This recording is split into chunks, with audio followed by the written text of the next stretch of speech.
Nobel पुरस्कार 2025 क्षेत्र र विजेता चिकित्साशास्त्र मेरी ब्रान्डकोक, फ्रेड ग्याम्फेल अमेरिका र सिमोन साकागुची जापानले शरीरको प्रतिरक्षा प्रणालीमा रेगुलेटरी टी-सेल भनिने विशेष कोषहरू रक्षकका रूपमा उपस्थित हुने तथ्य पत्ता लगाउन गरेको विशेष योगदानका लागि पुरस्कृत गरियो।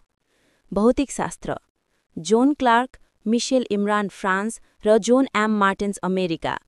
दैनिक डिजिटल सञ्चार र कम्प्युटर प्रविधिको शक्तिलाई नयाँ स्तरमा पुर्याउने उप-आणविक क्वान्टम टनेलिङ सम्बन्धी अनुसन्धानका लागि।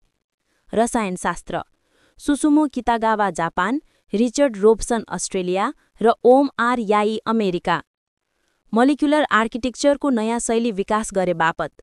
साहित्य लास्ट्रो कान्जाकोर हङ्गेरी, प्रलयकारी भविष्य पनि प्रभावशाली र दूरदर्शी रचनाहरूबाट कलाको शक्ति पुनः पुष्टि गर्न सफल।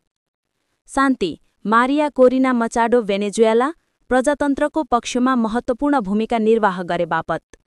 अर्थशास्त्र जोएल माकेर नेदरल्यान्ड्स, फिलिप अदेबान फ्रान्स र पिटर होविट क्यानाडा। नौप्रवर्तन र आर्थिक वृद्धिको सम्बन्धबारे गरेको गहन र व्यापक अनुसन्धानको मान्यताका लागि।